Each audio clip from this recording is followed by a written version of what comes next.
मैंने उनसे निवेदन किया, अभी वो पूरे देश के अंदर विपक्ष को एकत्रित करने में जुड़े हुए हैं। मैंने उनसे निवेदन किया कि अगर सारा विपक्ष इकट्ठा हो जाता है, नॉन बीजेपी सारी पार्टियां इकट्ठी हो जाती हैं, तो एक तरह से राज्यसभा के अंदर अगर ये इसको बिल के रूप में लेके आते हैं तो इसको बिल के रूप में हराया जा सकता है राज्यसभा के अंदर। और अगर राज्यसभा के अंदर ये बिल हार गया तो ये एक तरह से 2024 का सेमीफाइनल होगा। फिर एक मैसेज चला जाएगा पूरे देश के अंदर। ये बिल अगर हार जाता है तो मैसेज पूरे देश में जाएगा कि 2024 के अंदर बीजेपी की सरकार जा रही है। बहुत अच्छा। तो हम लोग आए हुए थे यहाँ, तो आए ही थे आपसे मिलने के लिए, और इनको काफ़ी जो सुप्रीम कोर्ट का फैसला हुआ बहुत अच्छा लगा, और हम लोग तो देखते ही रहे। अब उसके बाद जो कुछ भी करने की कोशिश हो रही है केंद्र सरकार के द्वारा, ये तो एक विचित्र बात है। अब आप जरा संविधान को देख लीजिए, क्या अधिकार है। जब गवर्नमेंट बनाई जाती है, इलेक्टेड सरकार बनती है, तो उनको जो अधिकार दिया गया है उसको कैसे आप हटा सकते हैं? ऐसा तो कुछ नहीं है। लेकिन अब किस तरह से हो रहा है, इसलिए तो हम लोग कह रहे हैं कि सारे देश में सब लोग एकजुट हों, ताकि ये लोग संविधान का भी और किसी भी चीज़ का अपने ढंग से जो इधर से उधर कर रहे हैं, और किस तरह का माहौल बन रहा है। आप दिल्ली में इनको लोगों ने किस तरह से बहुमत दिया है, और किस तरह से सब लोग साथ हैं, और हम लोग इस बात को मानते हैं कि काम कर रहे हैं, बहुत अच्छा काम कर रहे हैं। और उसके बाद सुप्रीम कोर्ट का भी फैसला हो जाए तो राज्य सरकार को जो अधिकार है काम करने का, उस काम को रोक दिया जाएगा। ये सब तो बहुत ही आश्चर्य का विषय है।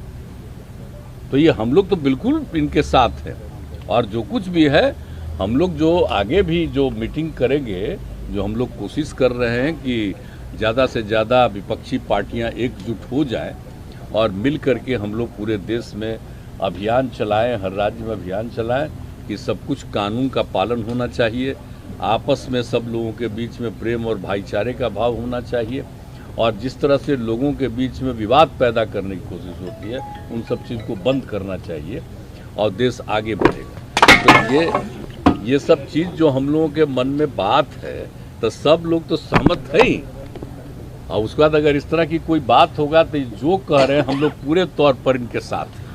ये जो भी कह रहे हैं बिल्कुल ठीक कह रहे हैं, इनके साथ हम लोग हैं पूरे तौर पर। हम लोग तेजस्वी जी देखिए, सारी बातें माननीय मुख्यमंत्री जी ने स्पष्ट रूप से कह ही दिया है।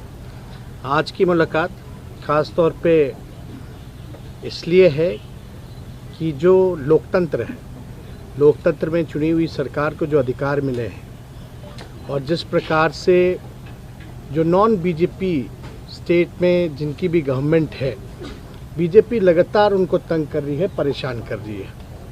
तो जो परेशानी अरविंद केजरीवाल जी झेल रहे हैं, हम यहाँ पूरी तरीके से इनको समर्थन देने आए हैं कि इनके साथ अन्याय कर रही है केंद्र की सरकार।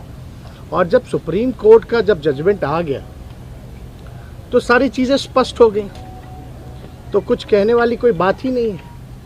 लेकिन जिस प्रकार से इनको तंग किया जा रहा है, या और दूसरे राज्यों में जिस प्रकार से केंद्र भेदभाव कर रही है उन राज्यों के साथ, तो ये कहीं से भी न्यायपूर्ण नहीं है। लोकतंत्र पर ये साफ दिखाता कि खतरा है। ये लोग संविधान को बदलना चाहते हैं, जो हर केस हम लोग मिल करके होने नहीं देंगे। और मान लीजिए अगर दिल्ली में बीजेपी की सरकार रहती तो क्या एलजी की हिम्मत होती इस प्रकार का काम करने की? तो एक बात से पूरी तरीके से हम लोग विश्वास के साथ कह सकते हैं, जितना भी ये अरविंद केजरीवाल जी को सताएंगे, तंग करेंगे, ये उतने ही मजबूत होंगे। और मैं पूर्ण विश्वास के साथ कह सकता हूँ कि बीजेपी कभी भी दिल्ली में वापसी नहीं करेगी।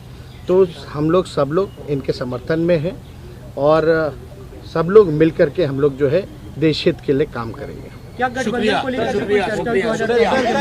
इसी मुद्दे पे, अध्यादेश वाले मुद्दे पर क्या आप कांग्रेस से भी बात करेंगे? राज्यसभा में कांग्रेस का समर्थन होगा, क्योंकि जेएनसीडी एक्ट पे भी कांग्रेस वॉकआउट कर गई थी। आप लगातार कांग्रेस से बातचीत की है तो हमारी बातचीत कांग्रेस से हमको तो नहीं लगता है कि कोई किसी का जो संवैधानिक स्थिति है उसका कोई उल्लंघन तो नहीं ना होना चाहिए जी। तो हमारी जो उनसे बातचीत होगी तो उनसे भी हम लोग चर्चा कर लेंगे। बिल्कुल सही। सब कुछ आप भी जाएंगे मिलने के लिए बाकी पार्टियों को एक कर रहे हैं, मैं जा रहा हूं परसों उसमें आम आदमी पार्टी को नहीं लिया गया। एक मिनट। परसों 3 बजे ममता जी के साथ मेरी कलकत्ता में मीटिंग है और उसके बाद एक एक करके मैं हर पार्टी अध्यक्ष से पूरे देश के अंदर मैं मिलने के लिए जाऊंगा। मैंने आज माननीय नीतीश कुमार जी से भी निवेदन किया कि वो भी सभी पार्टियों से बात करें और मैं भी एक एक राज्य में जाके एक एक नेता से मिलके राज्यसभा में जब ये बिल आए, इस बिल को हराने के लिए मैं सबसे फॉर्मली समर्थन मांगने के लिए